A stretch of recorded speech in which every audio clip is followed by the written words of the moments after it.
Last time we'd started going over psychedelic culture, specifically in the realm of getting kind of caught up on different psychoactive substances that are present in nature and are used in various cultures and communities. And we're going to go way back to that soon. That was just like kind of an introduction.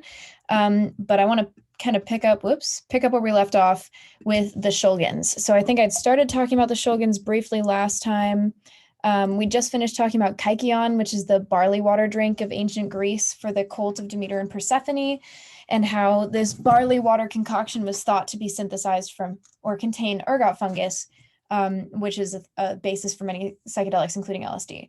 So that is where we left off last time, was with that discussion. And now picking right up with the Shoguns. I'm sure that many of you are familiar, at least by name, with the Shoguns. Sasha Shogun or Alexander Shogun is, oh no, here we go.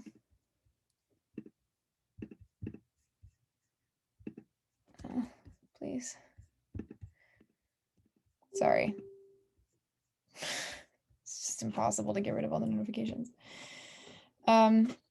So the Shoguns were a couple that were just like absolutely renowned, are continued to be renowned in the industry of drug research and illicit drug synthesis and anything pertaining to drugs. Like the Shoguns are household names. Sasha Shogun or Alexander Shogun was the chemist, and his wife Anne used MDMA and 2CB and other similar compounds in psychotherapy. They have a really fascinating story. I'll get to that story in a second. But Shogun himself was responsible for synthesizing and testing approximately 230 substances, which is a lot, especially when you personally are ingesting them. Like you yourself are taking the drugs that you synthesize with the intention of trying to understand better how they work and what they're dosed at. And he actually had this like tight-knit group of people that he would dose with, after a while at least, where they would basically report on the subjective effects and play around with different dosages, because you have to start really, really small and do allergy tests and stuff when you're synthesizing new drugs. And the process by which he did this was like very much from a chemically oriented perspective, which gave him the ability to kind of predict what different additions and subtractions and adjustments to existing molecular structures would do in terms of subjective effects. So he was a genius. And I know last time someone pointed out that Hamilton was with him. Yes, for those of you that are very familiar with / deeply in love with Hamilton, this is him with Shogun. I just want to give kind of like a little overview, because Shogun's life is just like an incredible roller coaster. And there's only so much that I'll talk about here, but in case this is a jumping off point for you, I really encourage all of you to check out more about the Shoguns, because they are super cool people. So you think you know how the mind works? There's a lot to be found.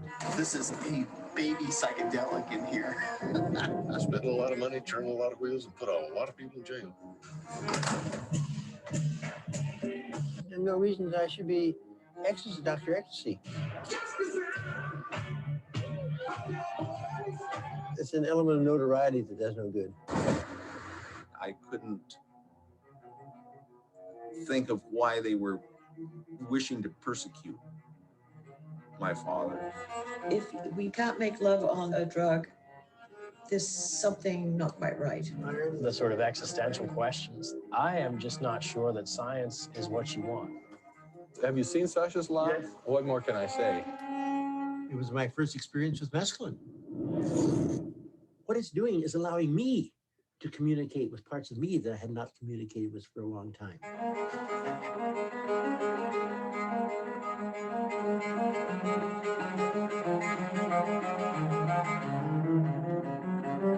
The people who do not know anything about this whole area, they sooner or later ask, are you on anything now? They think that we go around on psychedelic drugs. We're not all the time.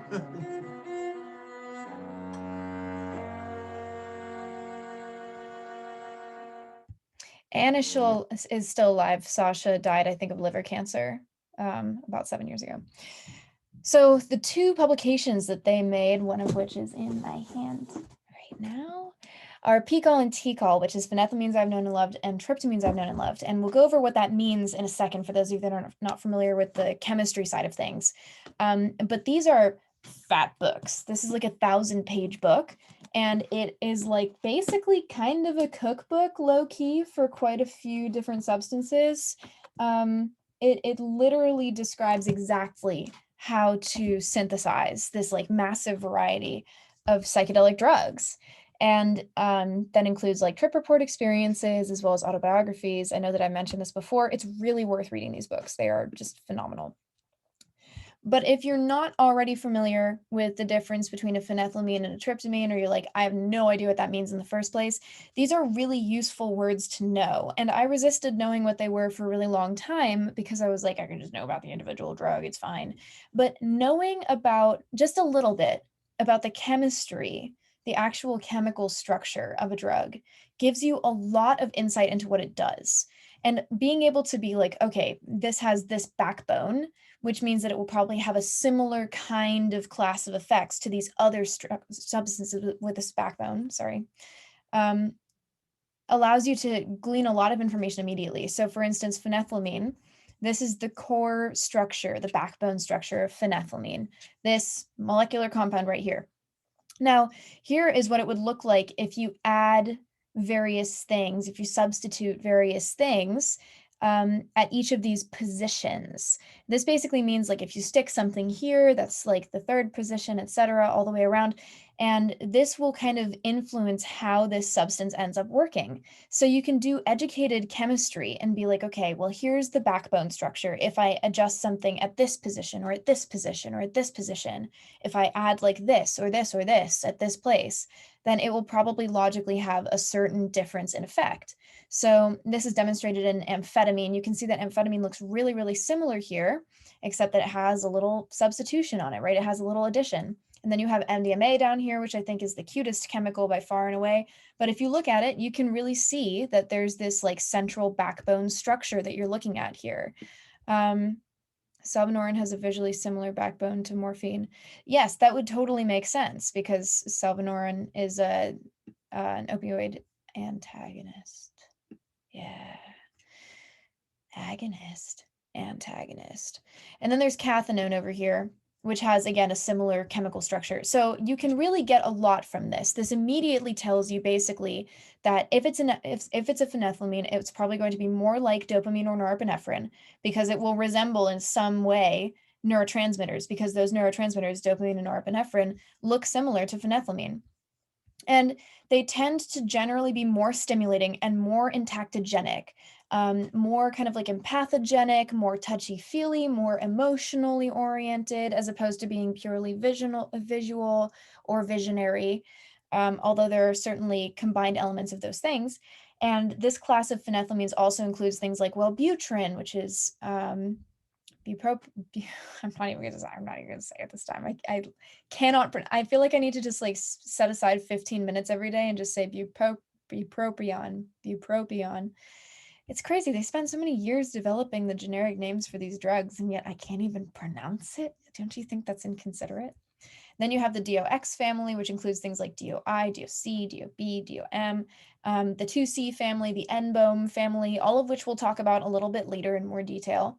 But if you see that something is a substituted phenethylamine or a phenethylamine, you can immediately get information. Oh, this is probably going to have some mild or prominent psychedelic effect. Oh, it will probably be a little bit more stimulating or significantly stimulating and act as a stimulant in some cases.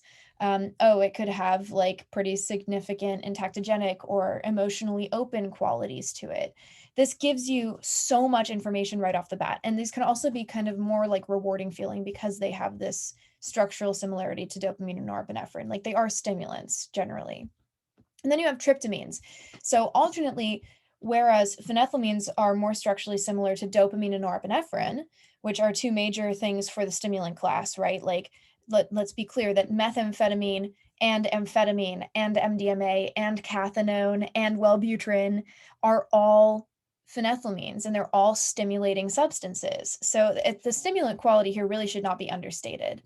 But then you have tryptamines, which are very similar structurally to serotonin. They're actually serotonin analogs. You take the serotonin molecules, you make some tweaks to it, and then you have like additional substances that come out of it. So these drugs really do like mimic serotonin in the body.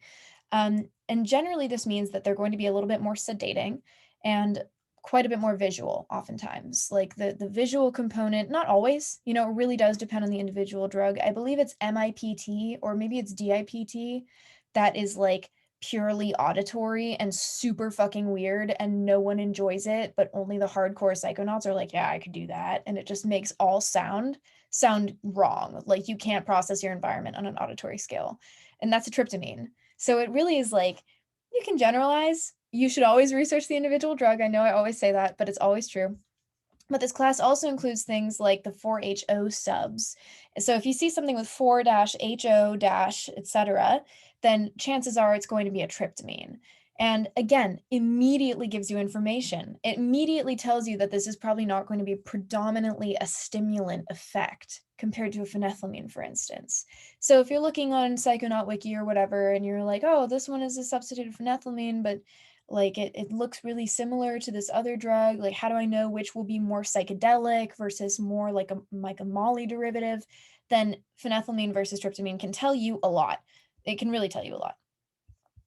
Now checking out Albert Hoffman, the guy that created LSD. My man looks like a turtle and really crushing it at 100 years old in this picture. This is the bicycle day guy. I know I've already told you guys about Albert Hoffman, so here's a little bit more in-depth of a look at what exactly we're referencing here. Or rather, on a fungus that grows on rye known as ergot. In the Middle Ages, ergot was responsible for a terrible widespread illness called St. Anthony's fire, which would later be known as ergotism. Its symptoms include gangrenous limbs or convulsions with hallucinations and delirium. Many pregnant women stricken with this illness would suffer miscarriages, and so later ergot would be used as a folk medicine to induce labor and limit bleeding after childbirth. When a natural substance is found to have medicinal effects, scientists try to understand why in an effort to create a drug. So chemist Arthur Stoll, working at the Swiss chemical company Sandoz, isolated ergotamine from ergot in 1918, and it was ultimately sold under the name Gynergen as a migraine remedy.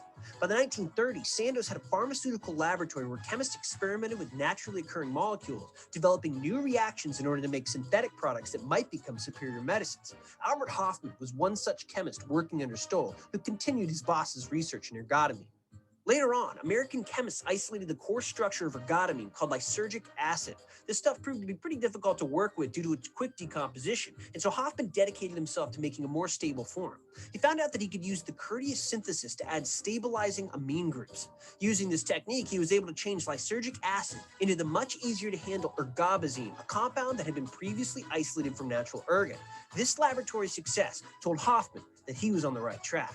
So in 1938, he began a series of experiments mixing and matching lysergic acid with different organic molecules in search of new medicines. On his 25th attempt, Hoffman thought he might be able to create a new stimulant drug to replace the circulatory stimulant called nicotinamide. This experiment led him to synthesize for the very first time lysergic acid diethylamide, or LSD-25. This new molecule had a similar shape to nicotinamide, but with not so similar effects in the lab. Aside from some restless behavior in test rats, LSD-25 didn't exhibit the appropriate characteristics and was put on the wayside for the next 5 years. But in that time, Hoffman continued to have a lingering suspicion that there was something more to this otherwise not very useful chemical. So in 1943, while synthesizing a new test sample, he found himself feeling quite strange and what he described as a remarkable restlessness combined with a slight dizziness. Concerned with his condition, he headed home early and found himself experiencing fantastic pictures, extraordinary shapes with intense kaleidoscopic plays of color. Hoffman was the first person on Earth to experience the psychedelic effects of LSD-25. And inspired by both his novel experience and his intuition, he decided to take an up-close and personal look at the molecule. 3 days later, on April 19th, Hoffman got his lab notes together and dosed himself with LSD. At 4:20 p.m., he consumed 0.25 milligrams, which he thought wasn't even going to be enough to do anything at all. And to be clear, this was a very, very bad idea. No one should ever taste lab products, ever. Anyways, 40 minutes later, he wrote that he was feeling dizzy, having visual distortions, and experiencing the urge to laugh. This entry would also be his last of the day. Overcome by the experiment, he asked his lab assistant to help him home. But with World War II restricting the availability of cars, the only way was by bicycle. Hoffman had the most memorable cruise of a lifetime, and thus, Bicycle Day was born. From that powerful experience and onward, Hoffman and his peers continued to chemically experiment with LSD. By the 1950s, researchers took interest in the potential therapeutic value. Okay, so Bicycle Day is coming up. Woo! It's in 6 days. Bicycle Day is celebrated around the world by people dropping acid together and sometimes riding bikes and sometimes just being high in celebration of the official recognition of LSD. Now, moving on to Terence McKenna. So I'm going to kind of backtrack to all these figures. If you're anything like me, I've said this before, once again, you will hear the phrase historical figure and be like, oh God. But in this particular instance, these people were like, if you really think about like what was happening with these people during this time and like the continuation of one discovery to another, to another, to another, it builds upon itself as creating this like really, really crazy backstory to how psychedelics entered the mainstream. So Terence McKenna is like the next up on this list, right? Terence McKenna is known for his voice. If you don't know immediately off the top of your head what his voice sounds like, then when you hear it in a minute, you probably will be like, oh yeah, or you might be like, oh yeah, I've heard this guy before. He was really out there. Terence McKenna was like really out there. He coined the term heroic dose. Some of you might have heard this before, or hero's dose, heroic dose. And heroic dose basically means 5 grams of mushrooms in total darkness is his like quintessential thing that he thought was like the heroic dose of mushrooms. Let me be clear. There is no hero way of doing a substance. You can do 0.2 grams of mushrooms and be a fucking hero if it does what you need it to. So don't let the phrase heroic dose fool anybody. Anyone that is like, oh, if you don't take a huge dose of mushrooms, you're not actually tripping. What's the point? Is probably a problem in terms of being able to give drug safety advice. So take it from me. Dose low, do whatever you want to, do what feels good to you. Your tolerance is going to be different than someone else's, but do not fall prey to the notion that you are actually a hero just because you take a larger amount of psychedelics. Now, Terence McKenna's other very bizarre thing that he pushed was this concept of time wave zero, which is this algorithm that he wrote based on the Mayan calendar that was basically like, the world's going to end on December 21st, 2012. And this actually was partially what fueled that terror about the world ending on 2012. Like, remember that Dwayne "The Rock" Johnson apocalypse movie about 2012? Like, that whole craze was pushed by Terence McKenna's time wave zero algorithm that was like, oh, this is when the world is officially going to end, because it conceptualized time as being a fractal that would eventually basically get too tight and like explode. And in addition to this, he also coined the term machine elves. So if any of you are familiar with the commentary surrounding DMT and DMT entities, then the phrase machine elves might be familiar to you, because he would talk about elves dribbling jeweled basketballs and stuff like that as being a part of the DMT realm experience. Not the heroic dose. Yeah, no need to gatekeep psychoactive drugs, indeed. They're already hard enough to acquire for a layperson. They're already risky enough to acquire for the vast majority of people. And they're already intense enough to do at low doses. Like 1 gram of mushrooms, maybe like 1.2 grams of mushrooms, especially if you lemon tech it, is plenty sufficient for an extremely intense psychedelic experience, depending on who you are and where you're doing it. Now, in addition to this, Terence McKenna, who had lots and lots of ideas that weren't necessarily predicated upon science, loved this stoned ape theory, which I think is really fun in principle and in concept, that basically says that humans managed to squeeze in a lot of evolution over the course of 2 million years because they co-evolved alongside psychedelic mushrooms. So they would pick and eat the shrooms, brain would get bigger, connections be facilitated, and that if this continued, that we would like need to keep eating mushrooms and we'd have like a perfectly harmonious society, which obviously is not the case. And you would think after a couple million years that we probably would have gotten pretty close to that point. Generally, mushroom enthusiasts and mycologists and the scientific community at large and anthropologists have been like, this is not actually the thing. I would be unsurprised if primates and young humans, YUNG, went around and ate psychedelic mushrooms, because they did, and it's well documented. And like, sure, that could have had an influence on the development of art and culture in some capacity, and it definitely did in many cultures, like 100%. But is it the cause of our evolution as a species? I don't think so. Now, here is our most famous and beloved voice. This is Terence McKenna's True Hallucinations. Ready to be food editor for the La Russe Gastronomique, my friend. Just take a measured 5 dried grams on an empty stomach. Measured. And when you see what that is, you'll realize that, you know, you weren't even camped in the atrium, you were camped in the driveway. And mushrooms, in some ways, I mean, DMT is the most terrifying and astonishing thing in the universe, but it's very hard to know what to do with it. Psilocybin is your friend. It wants to teach. It will take you by the hand and forgive you and lead you and be with you. And it speaks. This is the amazing thing.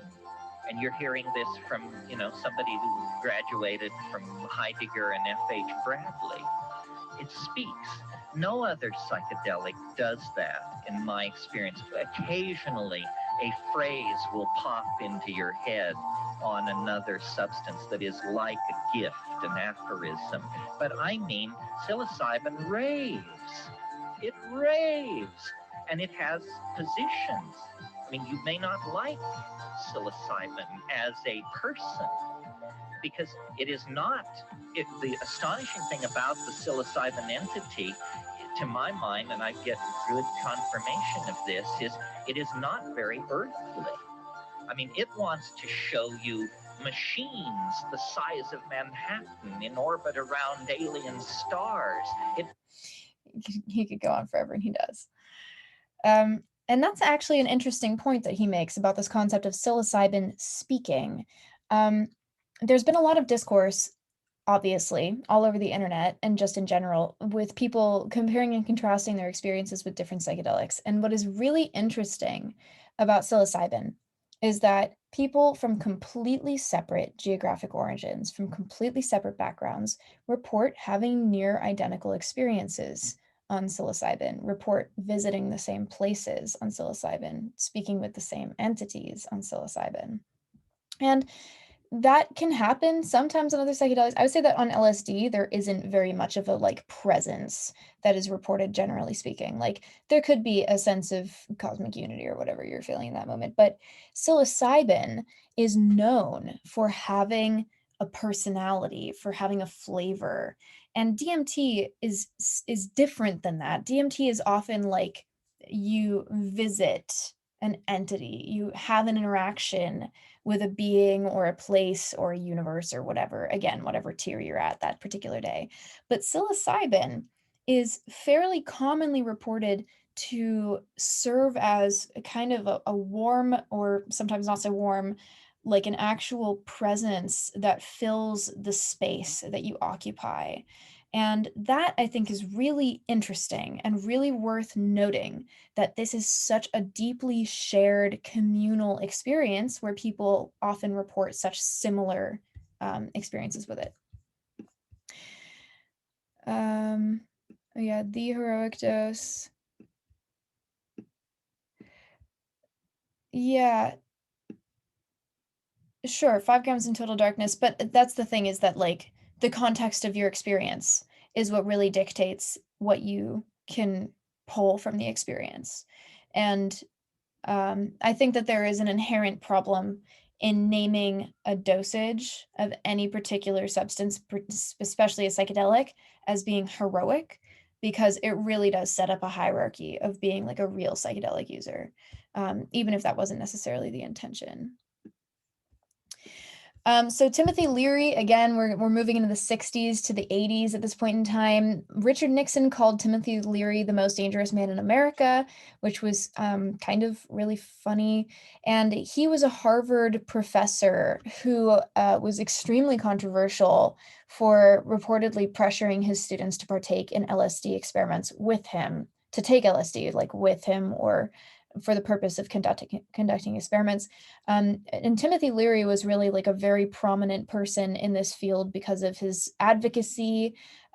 He was imprisoned and then escaped and then was taken under the wing of this cult that smuggled him to Algeria, and we'll learn about the cult later. But he was the one that coined the phrases set and setting and was like, oh, this is your environment, this is your mindset at these times. And he also carried out this thing called the Concord Prison Experiment, which is when he administered psilocybin or psychedelics to juvenile offenders to see if it would lower their rates of remission. And while it did, there are a lot of flaws with this study. It's not very replicable. That's the right word, right? Replicable. So there's a lot of controversy around Timothy Leary, but the fact that Nixon coined him the most dangerous man in America, I will always find really funny. Now, in addition to this, and possibly better known, is the phrase tune in, turn on, drop out, which Timothy Leary famously preached at Woodstock and elsewhere when he would say, basically like become tuned into yourself, become attentive to yourself, and detach from unconscious commitments. This was obviously popularized as like a counterculture and hippie anthem when it had kind of a mixed bag of meanings. It was really heavily demonized by the media as basically saying Timothy Leary wants you to stop caring about everything in your life. The intention behind it actually did involve kind of sloughing off corporate responsibilities, but the real motivation behind it was basically say like become more in touch with yourself and your surroundings, and that was really twisted. Now, moving back in time a little bit, in the 50s, there's Aldous Huxley, who famously took mescaline for the first time and then wrote The Doors of Perception, which is an extremely popular book that details his mescaline experience and what he learned from it. And he coined this phrase, the mind at large, which basically was suggesting that psychedelics remove a filter between yourself and things that are already present. And this concept is actually pretty widely beloved and accepted. This notion that psychedelics remove filtration on things that are already there. Now, some people take this really, really far and are like, we are in DMT space forever. These are inherent truths that I have learned. And it's like, okay, that's fine, but you still have to till earthly soils until you kick the bucket, and you're not going to be able to do that if you're just trying to float around DMT space until your body atrophies. So you can save that for after you're dead, but some people really take this concept and internalize it and are like, we are just filtered from a permanent psychedelic state. And it's like, maybe, but it's probably not going to do very much for you at this moment in time to really sink into that. That's just my sentiment on it. But interestingly, Aldous Huxley also died. Well, as he died, he was injected with, I think, 200 micrograms of LSD approximately. And he reported to his wife that it was a very serene and blissful way to go, a lovely experience as he parted. Now, going forwards a little bit, oh yeah, thumbprints. Thumbprints are like in the territory where you can forget how to read for a long time. Thumbprints are pretty hit or miss in terms of being able to like fully recover psychologically within a few days.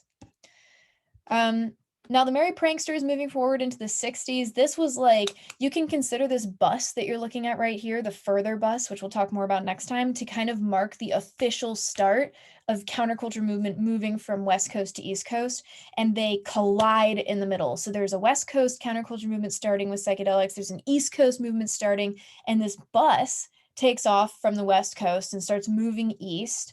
I believe that Timothy Leary was on board. I cannot remember. And then they just like, bam, head first into the East Coast crew and have this like magic explosion of psychedelic culture that they literally were driving across the country giving out acid to people. So this bus called Further was crewed by the Merry Pranksters, and they really popularized this Almost like everybody motion. I knew had read On the Road, but I hadn't. Oh, and On the Road is a book about this. And so I'd heard of him. I knew of him. He's the main character. Yeah, if you read On the Road, he's Dean Moriarty. And you realize he was the driver. That was his thing. Besides talking, his other thing was driving.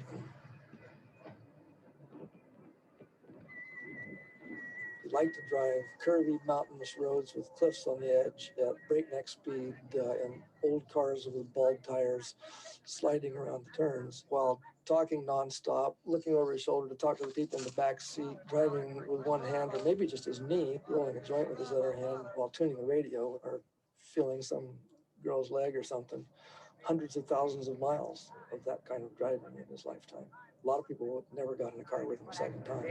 Is our subconscious, our soul, mind, our thought, our consciousness even, is in that same fourth dimension. We are actually fourth dimensional beings in a third dimensional body inhabiting a second dimensional world. I know when I say second dimensional, all these primary movements like elementals. But a what I was thinking of. We're driving down in Texas somewhere in a long straight thing, and the camera is way at the back of the bus and shooting up there, and Cassidy's driving, he's looking back there, and he's trying to get somebody to give him something to drink, and we're all talking, not paying any attention. The bus is moving down the road 60 miles an hour. He gets out, and he just leaves the wheel. The bus is moving through there, and the wind is blowing, and finally the bus lurches, and he falls back in his seat. And even when you look at it, it takes a while to realize, my God, the bus is moving and he is not behind the wheel. Hardly anybody noticed it. He was so animated. He's talking all the time, coming on like this and talking. He just completely commands the whole situation. He's moving the bus like this and talking to people back there. And pretty soon, we're all one organism. It's like we're a big pumpkin full of life, and he is right there at the core of us. And we're rolling. Really wild experience. Now moving on into the mid 60s. At this point, remember that acid is still legal at this point in time, and it is exploding. It is taking the world completely by storm. The acid test parties began. So this is a flyer for the acid test parties. Can you pass the acid test? Happeners are likely to, whatever that says. And this involves the Merry Pranksters, right? Allen Ginsberg, Neil Cassidy. Neil Cassidy was the guy behind the wheel of the Further Bus, the Grateful Dead. And this is where Jerry Garcia, the Grateful Dead guy, got more deeply involved in this whole thing. These acid test parties were thrown by Ken Kesey, which is one of the Merry Pranksters. So there's Ken Kesey and Neil Cassidy are Merry Pranksters on the Further Bus. I know this sounds just like complete gibberish. Big bus, hippies inside. And they're talking to the Grateful Dead, and they're like, okay, we want to participate in throwing these parties where we just put a bunch of acid in the Kool-Aid. And there's a book called The Electric Kool-Aid Acid Test about this whole thing.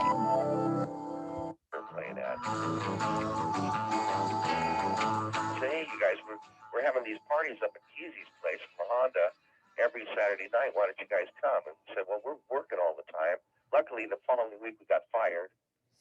And we had nothing to do. So Saturday night came around, we went to the first one of those parties, which later became the acid test. And what did you do there? I mean, it was just experimenting? No, we set up the equipment, you know, everybody got high, and stuff would happen. Now, Kesey and his pranksters have been doing this for a long time. They had instruments, they played weird music, but mostly it was completely free. There was no real performance of any kind involved. Everybody there was as much performer as audience, you know.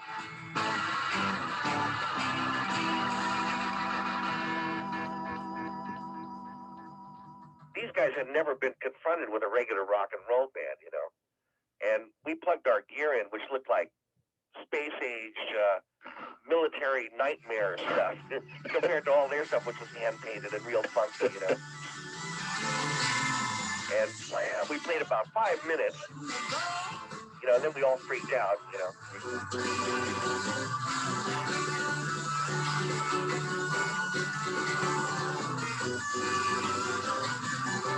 We played for about 5 minutes, but it completely devastated everyone, you know. They begged us to come back to the next one. And that's how it happened, essentially. When you guys now, you're doing some acid, you're playing around, what did you expect to be? Were you going to be a Beatles? Were you going to be a great rock and roll? What were you going to do? We didn't really care whether we went somewhere specifically. We mostly wanted to have fun. And when we fell in love with the acid test, we started having the most fun we'd ever had, ever, you know, more than we could have ever. I mean, it was just incredible.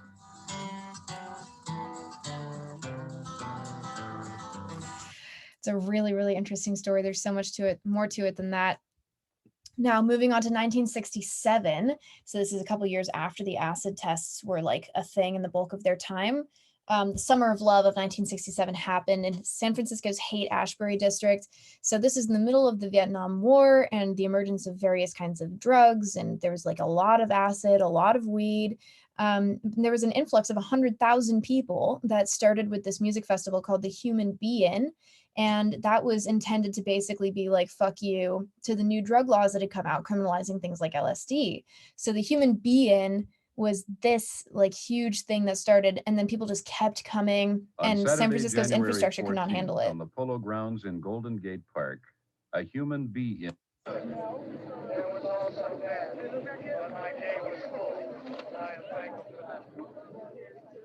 thankful that each and every person here came to share their day. Really pretty different from festival outfits today. I am sorry if anyone was caused pain. Will turn into a thing of beauty. I would say this to all the members of the establishment.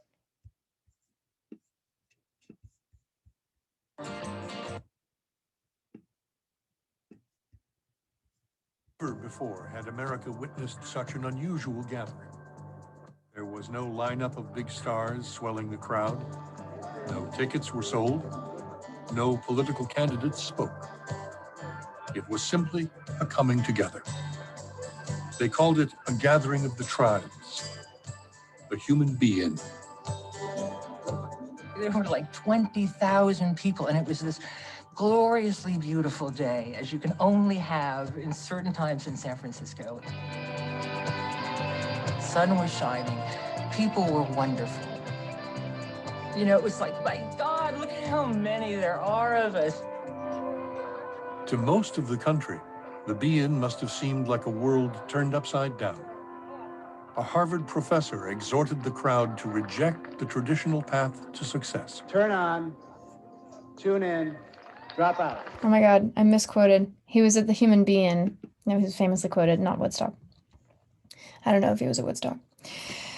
All right, so moving on a little bit, 1971. Now this is a little bit of a different spin on what's been happening so far. So we have this ramping up, and we have these like two deeply opposing forces in psychedelics in this time period. The 60s were hot with people that had a lot of feelings about psychedelics one way or another. So there's this pendulum swing from being completely anti-psychedelic to these counterculture pockets popping up that weren't just pro-psychedelic, but were ravenous for psychedelics, that were creating their entire cultural universe around psychedelics.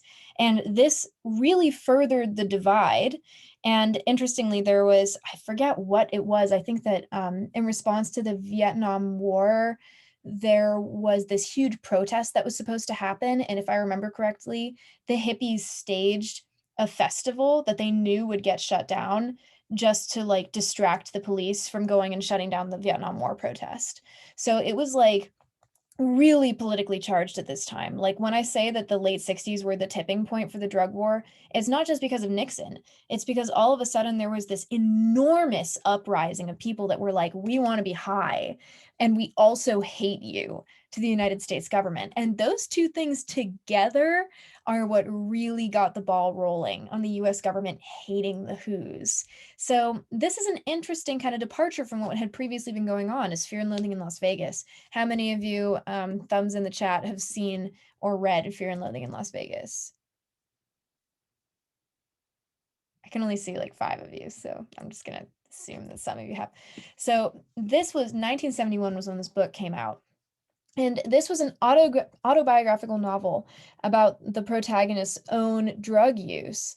And this was really different than how a lot of popular media was portraying drug use this time, because we had this huge pushback against the government limiting access to substances, limiting the production of substances. You can even see Richard Nixon right here in this clip of what's going to happen. But this particular novel was really kind of illuminating how not everyone actually responds great to psychedelics in all settings, because there had been this really substantial swing where people were like, yes, absolutely yes, all the time. And there was not a ton of conversation within those communities, those drug using communities, about what could actually go wrong compared to kind of like fetishizing what was going right. And this was like, this is just for fun because I think it's hilarious, but these are, I'm not going to show that one. I'll show this one. Clips from Fear and Loathing in Las Vegas. He's waking up in his hotel room right now.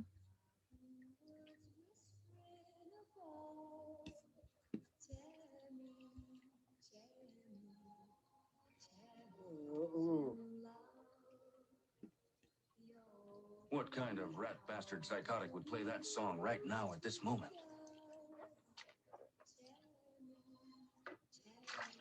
When I came to, the general back alley ambience of the suite was so rotten, so incredibly foul. How long had I been lying there? All these signs of violence. What had happened? There was evidence in this room of excessive consumption of almost every type of drug known to civilized man since 1544 AD.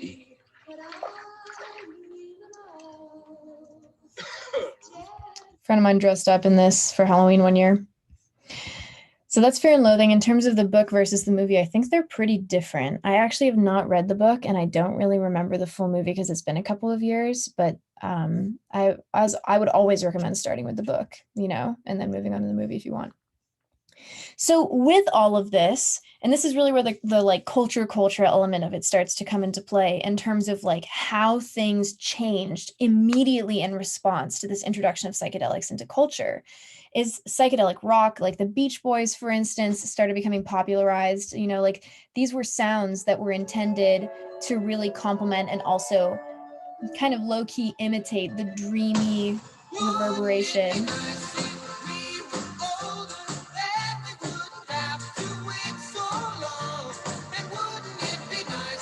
So things like the Beach Boys were getting put out. And then, of course, there were so many people involved in psychedelic rock. And in the meantime, in the middle of all of this, we have like the Grateful Dead is taking off, which we already saw with the acid tests. They're doing their thing. Obviously, Dead shows are like known for being like very psychedelic heavy when the Dead immediately or initially started touring. Then you have this guy, Owlsley Stanley, or as he was known, just Owlsley. And he was the primary supplier of LSD in the 70s. Now, he managed to do a little skirt around legal intervention for a while, but eventually he was caught with 300,000 tabs of acid, which he claimed were for personal use. Which I have always thought was really, really funny. But he was the main supplier for Ken Kesey and the Merry Pranksters, as well as the Grateful Dead. Now, rumor has it that after Owlsley was released from prison, he continued producing LSD in a bunker in the Midwest until his demise. Yeah. Now, the Grateful Dead, just looping back briefly to the Grateful Dead, because there's so much about each of these individual bands that I can't get super into any individual one. But there were 19 members that were arrested, I think in a hotel room for drugs in 1970. So this song Truckin' was actually written about the arrest. It's a very psychedelic thing, you know, like the Grateful Dead, they're known for psychedelic audiences, psychedelic shows.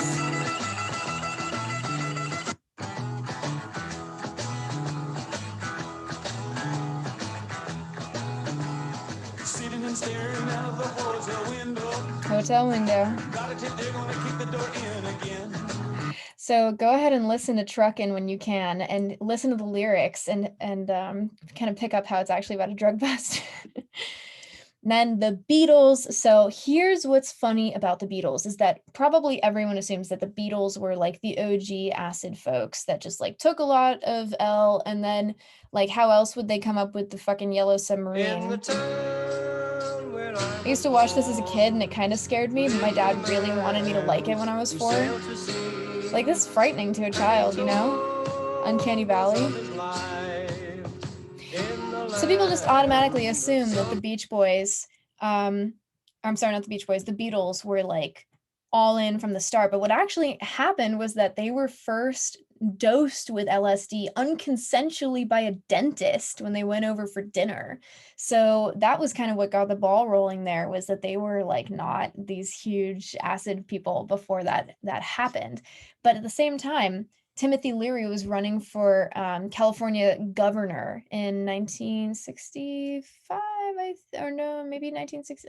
I don't remember exactly which year. And they wrote "Come Together" as a campaign song to rally around Timothy Leary as he was running for governor. Now, remember, this is all interconnected, right? Like, none of these pieces are disjointed from each other. So let me just put these pieces in chronological order for a minute. So you start at the beginning. You have Albert Hoffman, who synthesizes LSD, and then intentionally does it in 1943 for the first time. Then this is like World War II era. And after World War II ends, we see an uptick in anti-establishment ideology. People are like, fuck this, we don't like this. So in the 50s, the beatnik era begins, and we'll talk about that next time. And then across the pond, we have the mods and the rockers that are getting into amphetamines. And then the 60s roll around, And all of a sudden, we're seeing this kind of uptick in LSD use and distribution, and it's not criminalized to that time. So during that period, or in the 50s, we see Aldous Huxley release The Doors of Perception, and then Gordon Wasson, who we'll talk about later, talks about psilocybin mushrooms in Mexico. So all this literature is suddenly getting published about these drugs that open your mind, that introduce you to new things. And of course, these people that are kind of coming out of this World War II era strictness of ideals, many of whom are probably deeply traumatized from World War II, are gravitating towards these things. Young generations are disillusioned with the systems that have led to war and to all of these injustices. So people are suddenly starting to gain interest in this. And then in the early 50s, Ken Kesey and the Merry Pranksters start kind of getting involved in the Further bus. And there's that East Coast, West Coast collide thing happening. The Grateful Dead start getting involved with the Merry Pranksters. They start going to their acid test parties. Acid explodes. San Francisco has this influx of people that want to try acid. They have the Human Bee-In, where there's a massive gathering of the tribes, as they called it. Other festivals where Timothy Leary, who had previously been like advocating for LSD in the early 60s, eventually became a prominent figure in that area. And then Richard Nixon deemed him dangerous. LSD is outlawed. The Vietnam War happens. People are protesting and also pushing back against this additional transgression against their freedoms. And now you're here with the Beatles, who are helping Timothy Leary, previously mentioned, run for California state governor. None of these are isolated. This is why I say these famous figures in history, like when I say famous figures, I really mean like it couldn't have happened without them all communicating with each other. Then meanwhile, in the corner, you have Sasha Shulgin, who's doing MDMA on a train with his friends, referring to it as a low-calorie martini, and referring it to his psychotherapist friends, who start using it underground on the DL, until in the early 70s, the ravers get a hold of it, and it's all hush-hush, until, of course, the United States government in 1984 comes back around and bans it. So there's a brief history. I know that's a lot of information, obviously, but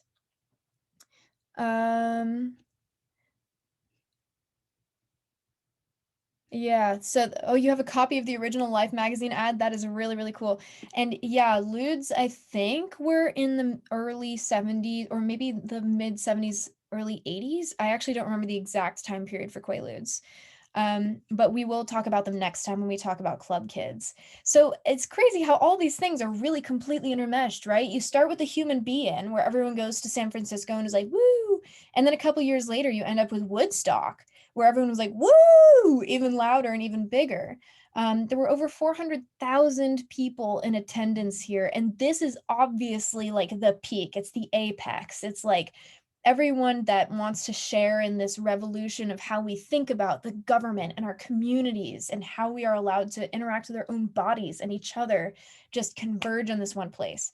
Now, Woodstock was a mess, as are many / most like early hippie festivals, where people just like came together literally to one place that did not have the infrastructure to support the hygiene needs of hundreds of thousands of people. So let's just say that the sewage system was not super happy about these events.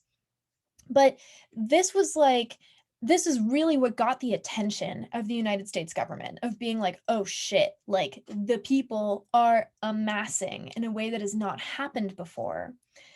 Now, just to go a little bit of a disaster route here, I'm sure that many of you remember Firefest from a couple of years ago, which was the Ja Rule Festival, Billy McFarland, that was on Pablo Escobar's old island. They tried to throw the most glamorous festival ever, and the tickets were insanely expensive, and they promised these like gourmet catered chef meals and whatever. And that is widely regarded to be the worst festival in history. But if you're familiar with the Erie Canal Soda Pop Festival, you might change your mind. So I just want to throw this out there as a little nugget for your own personal exploration of a tidbit of history. In 1972, there was the Erie Canal Soda Pop Festival. And if I remember correctly, there was basically one road in and one road out. And they were expecting, I want to say, like 70 to 90,000 people to show up, and 200 to 300,000 people showed up. So everyone's sleeping on the ground in tents and selling acid for $1 a pop and like just sleeping on the ground. And if I remember correctly, they also ended up getting pissed off and burning the stage down at the end. There were 300 wooden toilets for 300,000 people. Food and water supplies ran out. It rained. So this is like the worst of the worst. Yeah, it's really bad, but very entertaining to research. Then looking at a band like Fish, there's a rumor, it's unsubstantiated, that the lead singer Fishman used to set his alarm at 5 a.m. to drop acid, or that he would drop acid before going to sleep every night and wake up tripping the next day. There was a concert at Goddard College where the guitarist was tripping so hard that he just like refused to play Fluffhead. Like everyone was like, God, come on, you gotta play that. And he was like, oh, I don't want to. And Fish is just like, again, it's psychedelic rock, you know, it's like famous for this. Now, then here's another genre title that you guys might not be familiar with, which is Cybiant. And it is kind of like an incorporation. It's a weird mixture of like down tempo, psychedelic trance elements, sometimes ambient elements, sometimes psychedelic rock elements. And Cybiant is a genre that kind of arose, I would say, in the last 20 or 25 years or so, that is reflective of the psychedelic. It's very like dreamy and ethereal and intended to kind of capture a psychedelic element. Now, I know that I've had my fair share of talking about Spangle in the past, but here we are back because now it's officially relevant and I get to talk about Spangle for a minute. Spangle is one of those artists that is like by people on psychedelics, for people on psychedelics. You know, like Spangle is revered as a band that is deeply, deeply, deeply reflective of the psychedelic experience, even down to having continuous albums that reflect the arc of a psychedelic trip from start to finish. So there have been entire genres that have been created around psychedelics. Entire genres of art and visionary art was created around psychedelics. Like visionary art is, we'll go into visionary art a little bit later, but the whole point of so many of these forms of art was to either be inspired by, to replicate, to imitate, to expand upon the altered state of a psychedelic experience. Like this is Red Rocks, you know? Yeah. Then you have stuff like this from Spangle. And here's a Terence McKenna quote in here. And you take it in and in and in. It's about DMT. And there is a sound like the crumpling of a plastic bread wrapper or the crackling of the flame. And a tone, a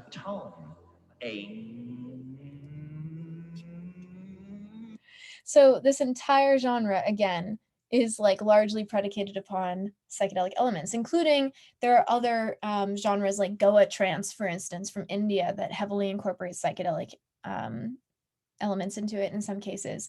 But to the point where people that are tripping at Spangle shows often refer to themselves as being spangled. Like that is how deeply ingrained psychedelics are in this culture. Additionally, moving on to things like the time-stretching elements and vocals, but this song Botanical Dimensions by Spangle was actually named after or based upon Terence McKenna's farm in Hawaii that was a research and cultivation site for indigenous plants. And a lot of people don't know that. They're just like, oh, it's a Spangle song, it's psychedelic, whatever. It's based off of Terence McKenna. All of these figures converge into one place that is just like cycling and swimming and circling around this concept that we love psychedelics. And if that isn't heartwarming, then I don't really know what is. But of course, there are so many other variations on this similar thing. Like, for instance, I don't know if any of you out here are Tipper fans, but Tipper is another artist that is adjacent to Spangle and being like geared for people that are tripping, you know?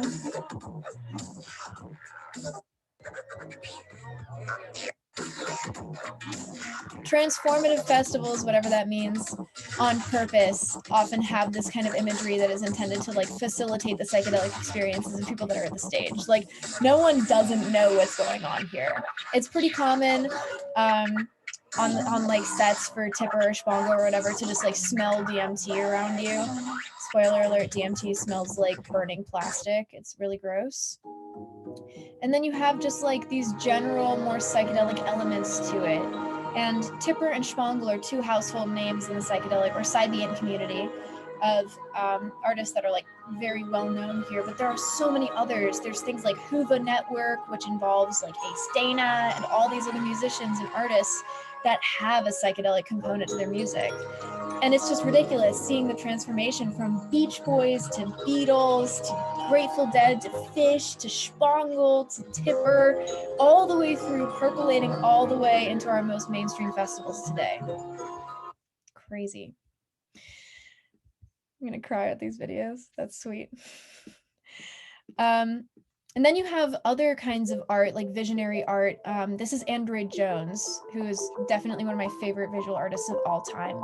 And Android Jones is what is referred to as a visionary artist, which means that the art is based off of visions in one way, shape, or form or another. But like you can pretty safely assume that if it's a visionary artist that has their art featured at like Sonic Bloom or other heady music festivals, that it's probably visions from psychedelics at the very least.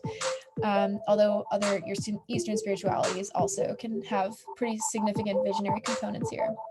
But Android Jones is kind of like a technological splicing morphing artist that tends to also do like three-dimensional art exhibits where you can like fly through the spaces that he creates that are extremely reminiscent of like fractal spaces from DMT or psilocybin or whatever else. Very heavy theme on like eyes and connection, but also on like passageways. Android Jones is a supremely cool artist. If you ever get the opportunity to and you're at a festival, you should check out Samskara. It's basically a three-dimensional dome of this stuff with Tipper playing in the background because they're all interconnected. This is an example of Android Jones art. And you can kind of see that this is just like a style that is very, very pertinent in the realm of like mimicking a psychedelic experience. And then Alexander Gray, and his wife, whose name escapes me, but she's also an extreme, Alice, I believe, very talented visionary artists, lots of Alexander Gray coffee table books everywhere. And this is some of the like more, I would say it's like the earlier version of this art. These are paintings. Alex Gray paintings are extremely valuable, extremely intricate. And this room, this fractal room of faces, is also a very common vision on both psilocybin and DMT. Extremely common vision to see faces embedded within other faces. I'm just going to go a couple minutes over to finish this up. Then there's psytrance. Some of you might be really big into psytrance. It's basically like there are a couple different kinds of psytrance, but those who love psytrance love psytrance.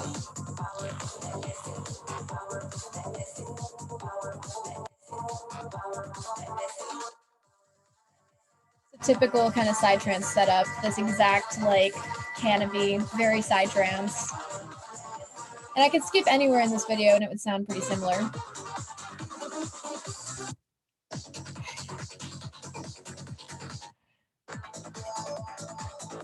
That's psytrance. And then there's also the infamous triplet psytrance, which is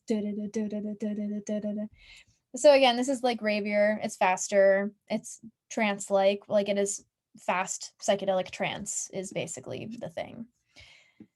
And now actually, do I want to get around to this time? I guess we'll come back to the Brotherhood of Eternal Love and the Family, which are two cults that we're going to talk about that involve the use of psychedelics. So that is it for today. I'll stick around for just a minute or two to answer questions afterwards, but otherwise I'll see you guys on Thursday and we can hop right into counterculture, which involves a lot of different kinds of stuff. Cool. Have a good night, everybody.